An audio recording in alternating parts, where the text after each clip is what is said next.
សូមស្វាគមន៍និងសូមជម្រាបសួរមកកាន់ Channel BK Media ថ្ងៃនេះខ្ញុំនឹងបង្ហាញបងប្អូនអំពីវិធីធ្វើការតឡើងជាមួយនឹង IA ចំនួនថ្មីគឺចំនួនទី26.3ដែលធ្លាក់មកនៅថ្ងៃទី12ខែ2ឆ្នាំ2026នេះចាំបើសិនជាបងប្អូនចង់តឡើង version ថ្មីនេះបានតើតែទូរស័ព្ទដៃ iPhone ចាប់ពី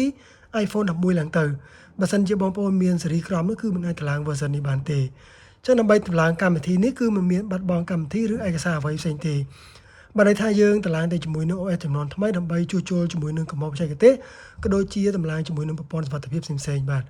ដើម្បីធ្វើការតម្លើងបងប្អូនទី1ត្រូវតែមានថ្មលើសពី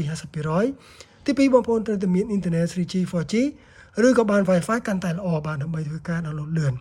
ដើម្បីធ្វើការតម្លើងគឺបងប្អូនទៅរកពាក្យ setting បងប្អូនមកប៉ុន្តែ setting គឺខ្ញុំទុកនៅខាងក្រៅជាក់ស្ដែងបាទអញ្ចឹងរូបកងចាក់ប្រភេទដូច្នេះបាទហើយបងប្អូនចូលមកនៅខ្លះក្រោម setting ហ្នឹងក៏ឃើញពាក្យថា software update available បាទអញ្ចឹងអ្នកខ្លះទៀតក៏អត់ឃើញដែរបញ្ហាទេបងប្អូនអាចចូលមកកន្លែងនេះបានគឺពាក្យថា general រូបប្រភេទកងចាក់នេះមកបាទបន្តមកទៀតបងប្អូនអស់មករៀងកណ្ដាលនេះខ្ញុំឃើញនឹងឃើញរូបកងចាក់ប្រភេទដូចគ្នាគឺពាក្យថា software update ចុចពាក្យ software update នេះមកបាទវាដល់កន្លែងចំណុចនេះគឺឲ្យបងប្អូន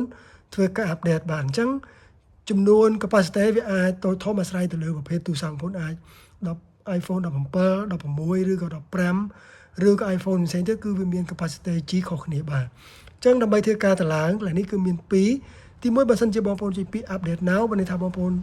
នឹង download ហើយតម្លើងភ្លាមៗបើសិនជាបងប្អូនមានថ្មលើពី 50% ហើយមានអ៊ីនធឺណិតពេញបាទបើសិនជាបងប្អូនមិនទាន់មានថ្មគ្រប់គ្រាន់ទេបងប្អូនចុចពាក្យ update tonight ក៏បានទៅពេលដែលយប់ឡើងចន្លោះចាប់ពីម៉ោង1ម៉ោង2ម៉ោង3ម៉ោង4នៅពេលដែលមានអ៊ីនធឺណិតបាទលឿនហើយរួមជាមួយថ្មពេញវានឹងធ្វើការ update automatic នៅពេលយប់នោះបាទអញ្ចឹងខ្ញុំចុចពាក្យថា update now នៅពេលដែលបងប្អូនចុចពាក្យ update now វានឹងទាមទារជាមួយ passcode នេះគឺជា password ដែលបងប្អូនដាក់សម្រាប់បិទបើកទូរស័ព្ទនោះបានសម្រាប់អ្នកគាត់ដាក់ប៉ុន្តែបើសិនជាបងប្អូនមិនមានដាក់ password នោះគឺវានឹងបន្តទៅមុខ passcode នេះមិនមែនជា password iCloud ឬ password អ្វីផ្សេងទេបានន័យថាជា password ដែលបងប្អូនដាក់សម្រាប់ការពារដល់បងប្អូនបិទបើកទូរស័ព្ទតែប៉ុណ្ណោះបាទអញ្ចឹងចុចពាក្យ update tonight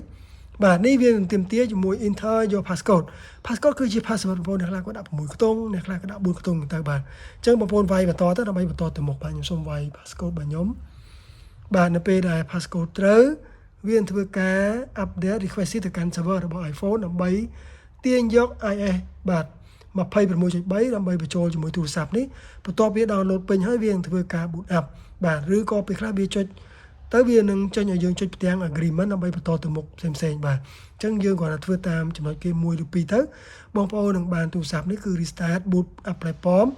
បាទកន្លងពេលដែល download វាអាចស៊ីពេលពី5 10ឬរហូតដល់20នាទីអាស្រ័យទៅលើ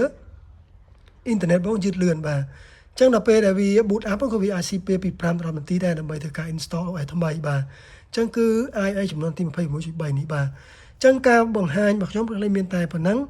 បើសិនជាមានចំណុចណាលឺលួសខ្វះខាតសូមខន្តីអភ័យទោស Channel BK Media ផងហើយសូមជួយ Subscribe